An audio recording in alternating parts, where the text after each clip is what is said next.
No gatekeeping. This is how you get beyond the beginner level so you don't feel this way. I've been studying Korean for a year. Why do I still feel like a beginner? I've taught many students and I've noticed that students who keep improving, they are doing something differently. I'm talking about students who started from Hangul, from the alphabet, and now they're having a full on conversation with me in Korean. And it's not like they're studying 5 hours a day. It's not like they have a superpower and they never forget anything.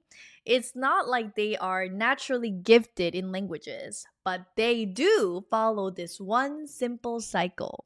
By the way, I've learned 3 languages myself and I follow the same cycle as well. And today in this video, I want to show you that simple cycle so you can follow the cycle and also master Korean. Are we ready? We're gonna go beyond the beginner level using this cycle that I will show you today. And please watch the video until the end. Do not skip any part of this video because every part of the cycle is important.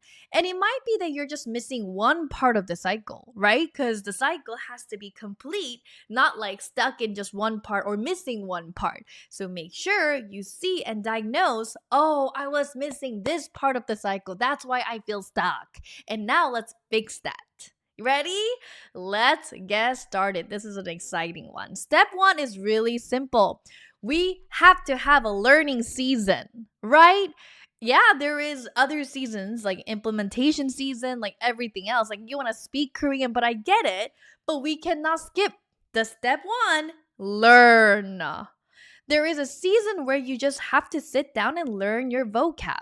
Understand grammar, learn sentence patterns, listen to native Korean, work on your pronunciation. So if you're like, hey, Aina, I've been just like trying to copy some phrases, but not really having a learning season, maybe this is the first step we want to take. But I know many of you who are in my channel, you're watching videos, you're taking notes, you tell me that all through the emails. I get that. So probably many of you, probably 90% of you already are doing step 1, learn. So amazing, amazing. So right here I wrote speaking more cannot replace learning, right? We gotta all learn. And learn, another word is input. We gotta put something into our brain so we know like we can produce something. So do not skip the first step, learn. And number 2, apply. Isn't it simple? It's not like fancy cycle. Learn. And the second step is to apply. So I wrote, you learned it, great. Now go please use it. So using can look like making your own sentences, answering questions out loud, speaking out loud, writing down, or having conversations or shadowing, right? Because the truth is knowing Korean, that's a one thing. And being able to use Korean, that's like a separate skill. So you learned it, you know it, you learned some phrases like you're like, okay, hello is that, okay, that's how you conjugate, okay, present tense, I get it, but like, did you use it? Do you know how to apply to your real life? So that's number 2. Okay, so let's say you got down to step 1, you learned it, and now you applied what's step 3. But before I show you step 3, but let me just share with you, like, let's say you learned Hangul, how to read Korean. Please go to a grocery store, like Korean grocery store, and start reading what it says. Or like buy some Korean snacks and then like start reading and applying your knowledge to your real life. Unless you apply it, you're gonna forget it. Like, no way. What's the point of learning Korean if you're not gonna apply? Maybe BTS is doing their live stream and see how much you can understand. Like, apply. I know they cannot respond to us. Maybe like talk to them, pretend like you're talking to them. The phrases that you learned today, the conjugation rule that you learned today, maybe try to teach your partner, your friend, or your husband, your wife. I don't know, but you gotta learn to apply, or else the learning, what was the point of it if you're not gonna use it? Right? So 2 different skills, knowing Korean and using Korean, 2 different things, and both are very important. Okay? So let's say you got down to step 1 and step 2. You learned it, you used it. Amazing. I'm so proud of you. And then let's see the third cycle. Oh, by the way, I just wrote it right here. I learned it. It's not the same as I can use it. You stop feeling like a beginner when the basics become automatic. I wrote that. Number 3. Okay, this is where a lot of people get distracted. They're like, I used it, I know everything, but did we do enough review? So the things that we learn are like right here every time. Because we're constantly asking, what's next? What's the next grammar? What's the next level? What's the next textbook? What's the next everything? But hold on. Can you use everything that you learned? If the answer is like no, just 2 phrases or like just like a 4 things today. But I've already learned like if you look at your notebook it's like 20 pages. Can you use them all? If you answered no, please take today some time to review. Repetition might feel like it's boring, but it's the best thing that you can do for our brain because we forget. That's like all humans, like we all forget stuff, and to go against our nature we gotta review, and then it's gonna be here for longer term. And I wrote, sometimes you don't need more Korean, you just need more repetitions. Yes, so let's say you also did step 3. What are we missing? Step 4. Let's go to step 4. Okay. Oh, I wrote here. What do I already know that I still cannot use? That's a great self diagnosis question. Like, really ask yourself, what did I learn but I still cannot use? For example, I wrote, maybe you know past tense. You learn from me like the magnet, the tactic, everything. But like, did you try making 20 sentences with past tense? Like, do you know how to talk about yesterday? Do you know how to tell a story using that conjugation? Like, use it until it becomes easy. That is little homework that I want to give you. And that's a great way to do step 3. Repeating, but in a good way. Reviewing in a really helpful, practical way, right? Really learning to use it. And let's go to step 4. Automate! This is where your Korean starts to feel different. Like you don't feel like a beginner anymore if you know how to do this. Because you're going to say, oh my gosh, it starts coming out. I put it in a quotation mark because I hear that from students all the time who like really mastered it. He's like, oh, like I'm just saying it right now. Like I didn't even have to think about it. Fluency is not knowing everything. It's accessing what you know faster because you automated the system. You did enough repetition that it's so automatic to you. You don't have to go ask your brain, wait, what was that again? Wait. That's a mirror. That's a microphone. Like you just know how to name things in Korean. Like you don't have to look it up anymore. You don't have to search for it because you did 20 times of repetition already. It's like an automation to you. And that's when you feel like, oh, I think I can get by. I think I can hold a conversation in Korean.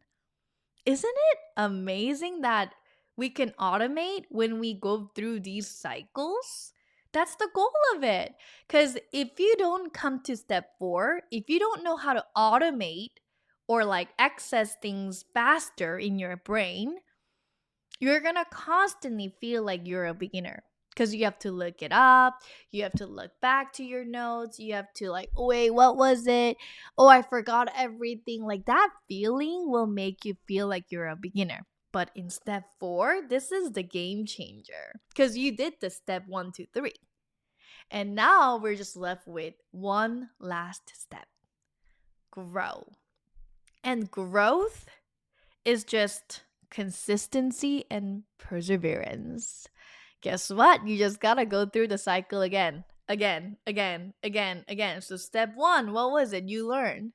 Step 2, you use it. And then step 3, what do? You review.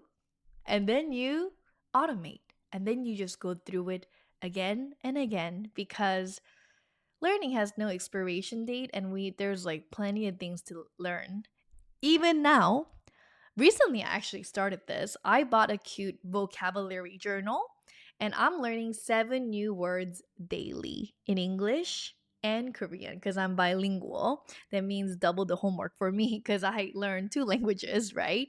So I write down 7 new words daily because I don't want to be the one that's just be like telling my students learn vocab, like do this consistently if I'm not doing it. So I want to do this with you. Okay. So, and I also wrote the real skill is consistency and perseverance, you guys. You can be gifted at languages, you can have an amazing memory, you can learn super fast. I'm a slow learner, by the way. But if you stop using Korean, you're going to lose some of it. If you don't use it, you forget it, right? So, I want you guys to make Korean sustainable enough to keep. Because many of you started to learn Korean because you love the culture, you love K dramas, you love K pop, you love BTS, you love 17. Like, you love this, like, whatever you are doing, you're loving this. But some of you started to make this into a punishment, right? By stressing over everything. And I don't want this precious hobby to turn into a punishment. So I wrote, don't kill that excitement by turning Korean into a punishment. And if you don't have a right system, if you are overwhelming yourself with 100 words a day, you're going to give up probably in 3 months. And I don't want that to happen to you. Okay, so please do make this sustainable enough to keep so you can follow the cycle. And you want to do this consistently every day, maybe not the weekends. You need a little time off too. But make this fun, make this like you can do this, and I'm here for you, right? And to wrap up this video, I want to show you this one picture with everything in it. Where are you stuck in the cycle? We have to know that so we can fix it. Learn, apply, repeat, automate, and grow. And many people are actually stuck right here. Repeat. So today we all got some homework to do. We go back to everything that we've learned and we review like it's our superpower, right? Because repetition is probably what you're missing out of everything. Okay, so thank you so much for learning with me. Oh, and then one last tip I have is don't just learn Korean, let Korean become part of your life because that's how you're going to use Korean, not just like, okay, 30 minutes in my office and at my desk, learn and then forget everything. No, go out there in the grocery, go out there in the living room, go out there in your backyard and start using Korean. It could be just talking to yourself too. Okay, because that's how I learned languages. I want to get better at English. I want to get better at Korean. I want to get better at Chinese. So I follow this: learn, apply, repeat, automate, and grow. All right, let's not give up learning. And we got this, and I'm with you in this. All right, high five.